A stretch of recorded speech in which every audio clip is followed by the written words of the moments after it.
Hey guys, so today I'm going to be talking about Shadows of Self, which is book 5 in the Mistborn series, more specifically book 2 in the Wax and Rain Quartet? Is that what you call it for a book series? Trilogy, Quartet, Quadrilogy? I don't know. But I enjoyed the Alloy of Law, so I was looking forward to getting back in the Mistborn series, and I think Shadows of Self definitely improves on it. I feel like at this point we kind of know who the characters are, so it's easy to connect with them. So my main complaint about this book, as with many other Sanderson books, is that the magic system. I think it's very clear that Sanderson cares a lot about it, and he really delves deep into it. But I don't really care much about it. I'm gonna be honest with you guys. I read these books for the characters. I don't really care about the magic system. I was never really into Dungeons and Dragons. Basically, it just all goes over my head. It's like I'm taking a chemistry class or something. School chemistry, I'm talking like college chemistry. And frankly, I have enough on my plate. I don't have time to learn these magic systems. However, the reason I keep reading these books is the characters. I just like seeing what they get up to.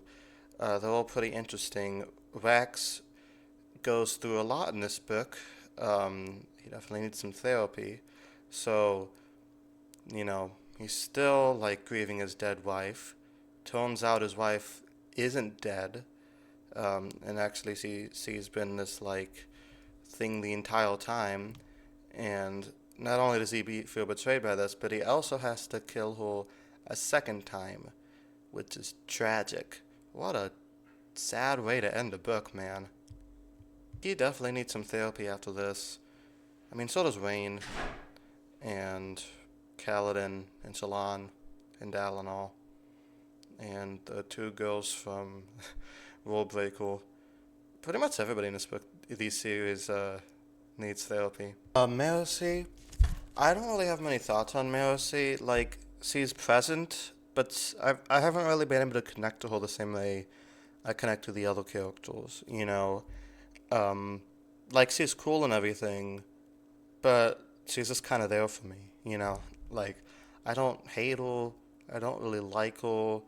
She's just like that coworker you get along with, but you don't really think about or talk to outside of work. Bane goes through a lot of development in this book, though.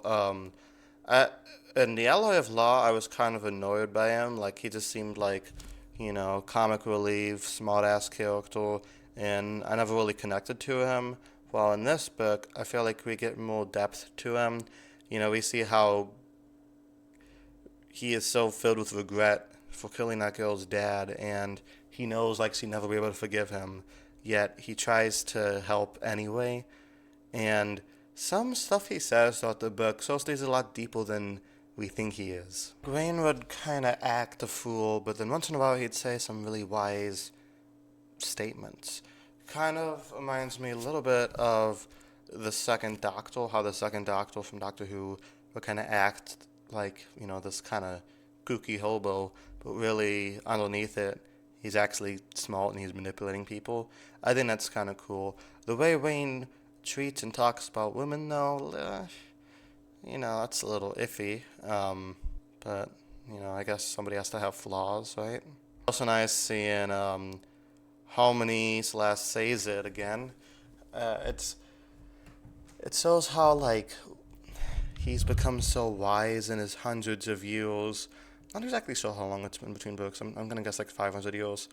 Um, but he still has that like same like innocent personality, which I really like about him. I like when he's talking about like he's made it too easy for everybody when he's being God, that they haven't progressed as a species, which kind of makes sense because I feel like humanity evolves the most when it's under pressure. You know, think of like I don't think of like the early 20th century with the road rules and like Great Depression and everything. Um, how like that springboarded us into like this new age. So it kind of leads you to the theological debate. It's like, are hardships worth it if we progress as a species? Or should we just stay stagnant but also peaceful? I don't know. That's a toughie. I love theological concepts like this.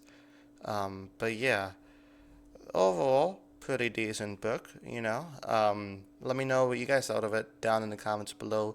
It is a nice break from reading the Stormlight Archive, because those books confuse me to no end. At least this one is somewhat digestible for my small little noggin.